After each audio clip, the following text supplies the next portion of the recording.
అందరికీ జై శ్రీరామ్. ఊసరవెల్లే అవుతుంది, నక్కనే అవుతుంది.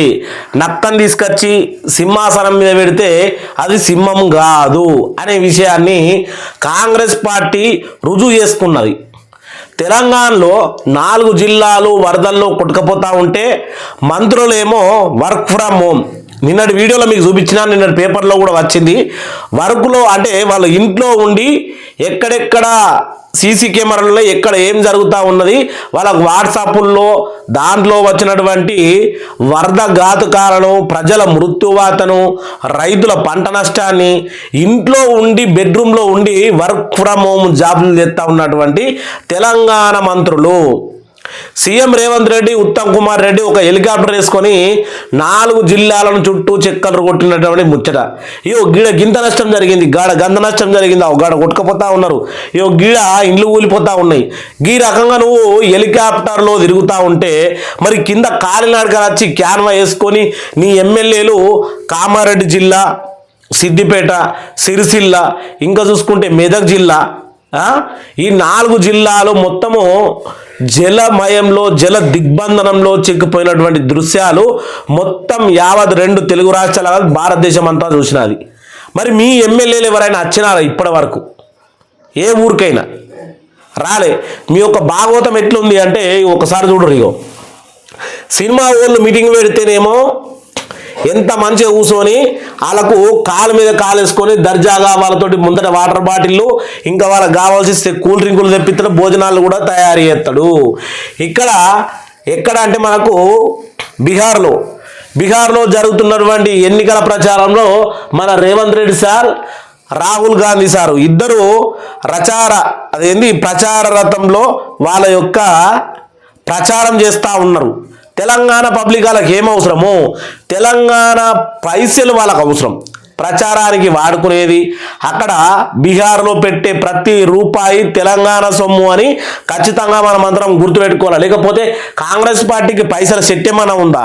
తెంపుకుంటా మహారాష్ట్ర ఎన్నికలల్లా, ఇటు బీహార్ ఎన్నికలల్లా, మొన్న జరిగిన ఢిల్లీ ఎలక్షన్లల్లా పెట్టడానికి యాడికెళ్ళొస్తా ఉన్నాయి. అన్ని జాగాల్లో ఓడిపోతూ ఉన్నారు, సంఖ నాకిపోతూ ఉన్నారు, అయినా పైసలు ఎడికెళ్ళొస్తా ఉన్నాయి. తెలంగాణ ప్రజల కష్టాజితము, తెలంగాణ వాళ్ళకు ఏమేమి పథకాలు ఇస్తామని చెప్పి మన తెలంగాణ నవరత్నాల తెలంగాణ నిధులకు, గనులకు, సంపదనకు మనకు హైదరాబాదు పెద్ద ఉన్నతమైనటువంటి సంపద కలిగేటువంటి హైదరాబాద్ ఉన్నటువంటి తెలంగాణ ఈరోజు ఎంత ఆర్థిక సంక్షోభానికి దిగజారిపోయింది అంటే మీకు చూపించబోతా ఉన్నా. ఇది మనోళ్ళేమో వరదల్లో జిక్కుకుపోయి వాళ్ళు కొందరు సహాయ బృందాలు సహాయం చేస్తూ ఉంటే పబ్లిక్ నీళ్ళల్లో ఉంటే వీళ్ళు మీటింగ్లో ఉంటారు. ప్రజలంటే ఇంత నిర్లక్ష్యమా? అటు వరదల్లో ప్రజలు, ఇటు హోటల్లో ఓపెనింగ్ గేమ్స్ పైన రేవంత్ రెడ్డి సమీక్ష. చాలా బాగుంది సారథి నాటకము. ఇంకోటి చూడు, వీళ్ళు హెలికాప్టర్లలో తిరుగుడు మాత్రమే, మంత్రుల కోసం హెలికాప్టర్ రా. మెదక్ వరదల్లో చిక్కుకుపోయిన బాధితులు హెలికాప్టర్లు పంపలేమా రేవంత్ సర్కారు? హెలికాప్టర్లో మేము మునిగిపోతా ఉన్నామంటే హెలికాప్టర్లో మీకు పంపలేమా ఆ వరదలకి రక్షించడానికి? రేవంత్ రెడ్డి వాళ్ళ మంత్రులు, ఎమ్మెల్యేలు మాట్లాడుతున్నటువంటి నీచపు మాటలు. అంటే మీరు హెలికాప్టర్లు పంపగానే ఎన్ని పంపినారయ్యా? 100 పంపినారా? ఎంతమంది అకస్మాత్తుగా వరదల్లో చిక్కుపోయి ఎంతమంది మృత్యువాత పడరు? వాళ్ళకు ఏదో మీరు ప్రభుత్వ సహాయము, సీఎం రిలీఫ్ ఫండ్ ఏదో ఒకటి ప్రకటిస్తామన్నారు కదా, వాళ్ళకు పోయి ఇచ్చినారా? మరి వాళ్ళను ఓదార్చినారా? మీరు చేయలేదు అసలు పని. హెలికాప్టర్లు పంపినారని ఈ చేతులు దులుపుకున్నట్టు వైనము. చూడరు, హెలికాప్టర్ దిగి ప్రజలకు ఏమన్నా ఎలక్షన్లకు వచ్చినావా నువ్వు? ప్రజలందరూ బాధల్లో ఉంటే ఈడ ఉండి ఇట్లా చెయ్యుపుతా ఉన్నాడు. ఈడ మంత్రులందరూ ఫోటో దిగి పేపర్ కోసం ఇయనికి మన జర్నలిస్ట్ సోదరులు పోతే ఇట్లా పెట్టుకొని ఫోటోలు దిగినారు. ఇది వీళ్ళ యొక్క ఏమంటారు ప్రజాసేవ. మరి ఈడ గింత వరదల్లో మొత్తం కొట్టుకుపోతా ఉన్నాయి ఇండ్లు. మరి ఇదంతా వీళ్ళకు పట్టది. ఇక మనకు ఏం చేస్తా ఉన్నారు అన్నది ఇప్పుడు చూసుకుందాం.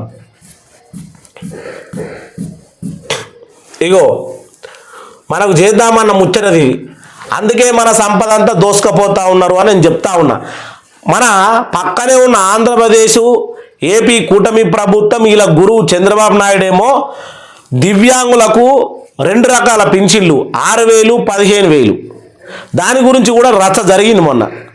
వీల్ చైర్లో కూర్చున్న వాళ్ళకేమో 15,000 మొత్తానికి సదరం సర్టిఫికెట్లో 75 నుంచి 80% పైగా ఉన్న వాళ్ళకు 15,000 రూపాయలు ఇవ్వాలి అని వాళ్ళ మేనిఫెస్టో వాళ్ళు ప్రకటించారు, వాళ్ళు ఇస్తా ఉన్నారు. మరి ఈ ఘనకార్యుడు ఏం చేస్తా ఉన్నాడు? తెలంగాణలో వృద్ధులకు 4,000 దివ్యాంగులకు 6,000 పింఛన్ ఎప్పుడు అని ప్రశ్నించే నాయకుల గురించి ఇప్పుడు మనం చూసుకుందాం.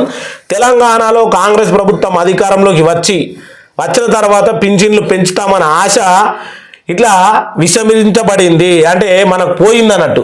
ఇక విమర్శలు వస్తున్నాయి. 6 గ్యారంటీల్లో భాగంగా పెన్షన్ పథకం కొనసాగుతున్నప్పటికీ ఎన్నికల సమయంలో ఇచ్చిన పెంపు హామీ ఇప్పటికీ నెరవేరలేదు. బడ్జెట్ లోపాల కారణమని ప్రభుత్వం చెప్పుకుంటా వస్తూ ఉన్నది. అవు మరి బడ్జెట్ లోపాల కారణం ఉంటుంది. మీరు సంచులు తెల్ల సంచులు హెలికాప్టర్లో పెట్టుకొని ఇటు బీహార్కు అటు ఢిల్లీకి ఇటు మహారాష్ట్రకు తరలిస్తే మీరు ఉన్నోళ్ళం భిక్షకాలం కాకపోతే ఏమవుతాం? ప్రజలము మిమ్మల్ని అడిగేటోడు లేక కదా. ఇష్టానుసారంగా గిన్నెల పువ్వు ఉంది, అది పక్కోనికి అందరికి వంచిపెట్టి ఇంటోళ్ళని ఉపాసం ఉంచితే మరి ఇంట్లో గిన్నె ఖాళీ ఉండకపోతే లిండు ఉంటుందా? ఇది మాకు చెప్పే బుద్ధి మీరు చెప్పేది. తెలంగాణ నవరత్నాలు తెలంగాణలో పైసలు లేవంటే మేము నమ్మాలి. బడ్జెట్ లోపాల కారణమని ప్రభుత్వం చెప్పుకుంటూ వచ్చినప్పటికీ ప్రజలు నమ్మలేకపోతున్నారు. ఎందుకు నమ్ముతాం? మేమేమన్నా గొర్రెలమా నమ్మనీకి? మీకు ఓటేసే గొర్రెలమైనము 2 సంవత్సరాలు అవుతా ఉన్నది, ఓటేసి పిచ్చోళం అయిపోతా ఉన్నాము. అది మాత్రం వాస్తవం.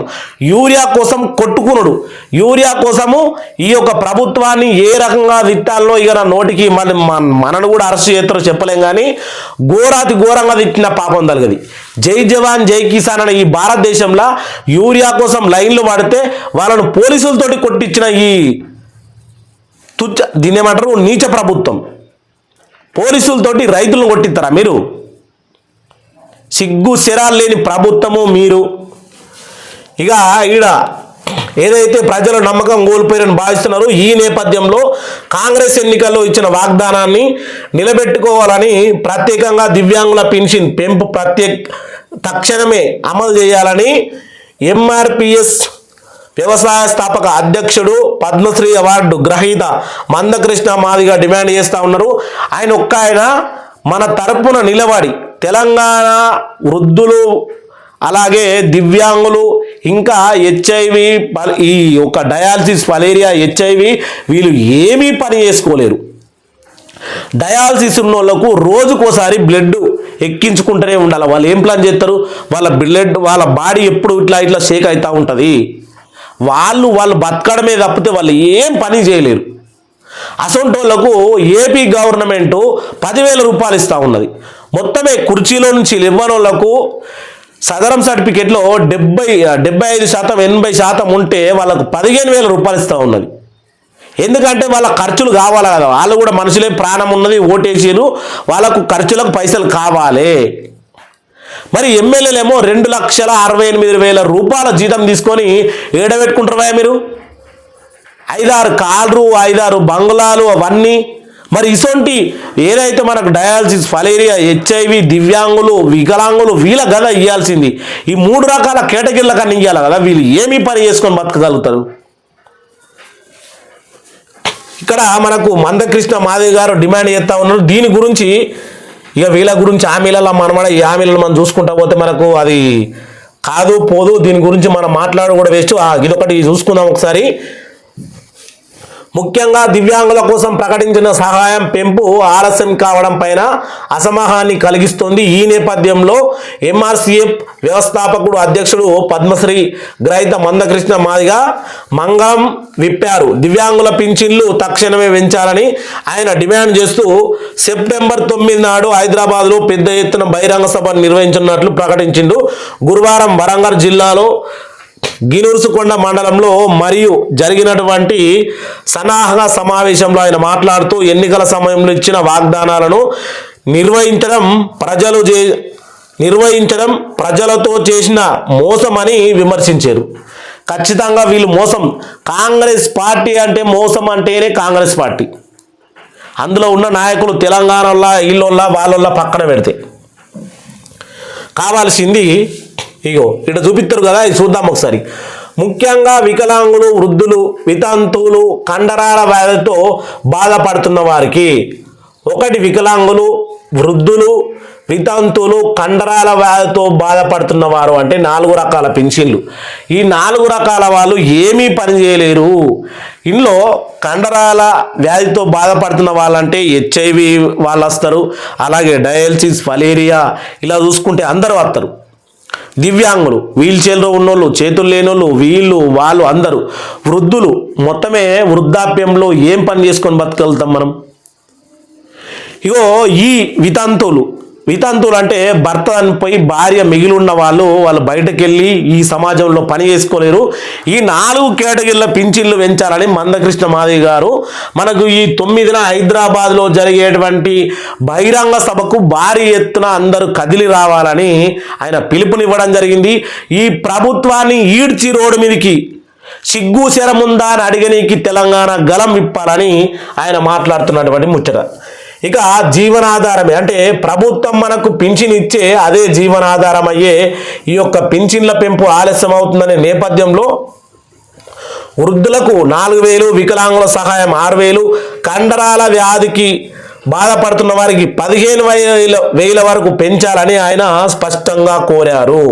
రాష్ట్ర ప్రభుత్వం కేవలం ఆర్థిక ఇబ్బందుల పేరుతో నిర్ణయాన్ని వాయిదా వేస్తే అది సామాజిక న్యాయానికి విరుద్ధమని అన్నారు. వాస్తవం కదా, పైసలు లేవు అనుకుంటా ఓనయ్య జాగిరివే మీరు అందరు పోయి బీహార్రా, మహారాష్ట్రలా, ఇంకా ఢిల్లీలా, ఇంకా ఏమన్నా రేపు ఆడ కోల్కతాలు జరిగితే ఆడ ఎన్నికలల్లా మమతా బెనర్జీది కూడా ఆ రాష్ట్రంలో కూడా ఎన్నికలు జరిగేది ఉంది. ఆడ కూడా తీసుకుపోయి పెడతా ఉంటారు. ఎందుకంటే మీ కాంగ్రెస్ పార్టీని గెలిపించినందుకు మా చెప్పుతోటి మేమే కొట్టుకోవాలి. నేషనల్ పార్టీని గెలిపిస్తే ఖచ్చితంగా మీరు ఈ రాష్ట్రంలో గెలవకపోతే ఈడికెళ్ళి ఇంకో దగ్గరికి రాష్ట్రంలో ఉన్నటువంటి ఏ రకమైన మీరే కదా పేపర్కి ఇచ్చింది. పైసలు లేక రైతు రుణమాఫీ కోసం పైసలు లేక కోకాపేటలో 400 ఎకరాలు తనఖా పెట్టినాం, దానికి 10,000 కోట్ల రూపాయలు వచ్చినాయని చెప్పినారు. 10,000 కోట్ల రూపాయలు రైతు రుణమాఫీకి వాడిరు అంటే మహారాష్ట్ర ఎన్నికల వాడిరు, అది వాస్తవమైన మాట. ఇంకా హైదరాబాద్ చుట్టుపక్కల ఉన్న భూములు ఇప్పటికి ఎన్ని అమ్మిర్రో కూడా తెలియదు. ఎందుకంటే మీకు ఎలక్షన్లు కావాలి, ఆడ గెలవడం కావాలి. రాహుల్ గాంధీ అన్నాడు ఒక హిందుత్వ మతానికి ద్రోహి, ఆ లఫూట్ గాడు. ఇక్కడ చూసుకుంటే ఇక మనం ఖచ్చితంగా వీళ్ళు వాయిదా వేస్తూనే ఉంటారు. ఖచ్చితంగా మనకు సామాజిక న్యాయం విరుద్ధమని అన్నారు. ఈ సమావేశంలో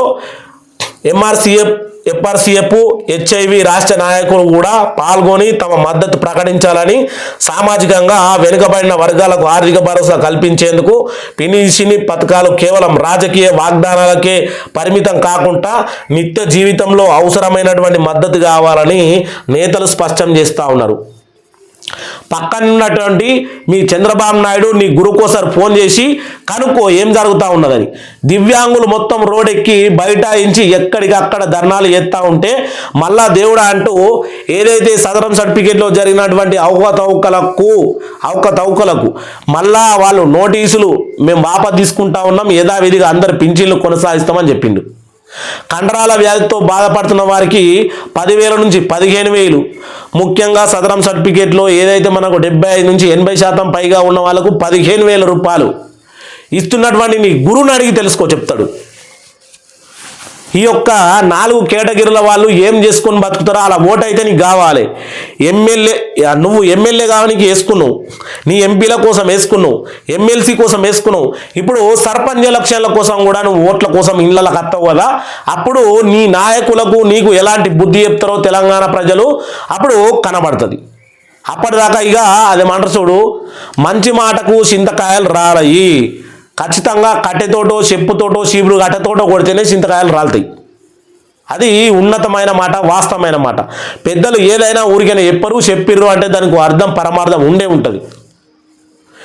ఇక ఈ విషయాన్ని హైదరాబాద్ 9 ఏం జరగబోతా ఉన్నది, పింఛన్ల కోసం ఈ మందకృష్ణ మాదిగ గారు చేస్తున్నటువంటి ఈ యొక్క కృషి, ఈ యొక్క సమావేశం వీళ్ళందరూ దివ్యాంగులతో పాటు వృద్ధులు, తెలంగాణలో ఉన్నటువంటి ప్రతి ప్రజాజనము నీకు రుణపడి ఉంటారు అయ్యా. ఎందుకంటే ప్రతి రాజకీయ నాయకుడు వాళ్ళ యొక్క స్వబలవాన్ని వాళ్ళ యొక్క స్వార్థం కోసం వాడుకుంటూ ఉంటారు. కానీ నువ్వు దివ్యాంగుల గురించి, వృద్ధుల గురించి, కండరాల వ్యాధితో బాధపడుతున్న వారి గురించి, వితంతుల గురించి 4 రకాల పింఛన్లు వెంటనే పెంచాలని డిమాండ్ చేస్తున్నటువంటి నీ డిమాండ్కి కూడా నేను సపోర్ట్ చేస్తూ ఉన్నా. నాతో పాటు మన ఛానల్లో ఉన్న 10,000 మంది కాదు, రేపు 1,00,000 మంది అవుతూ ఉండొచ్చు.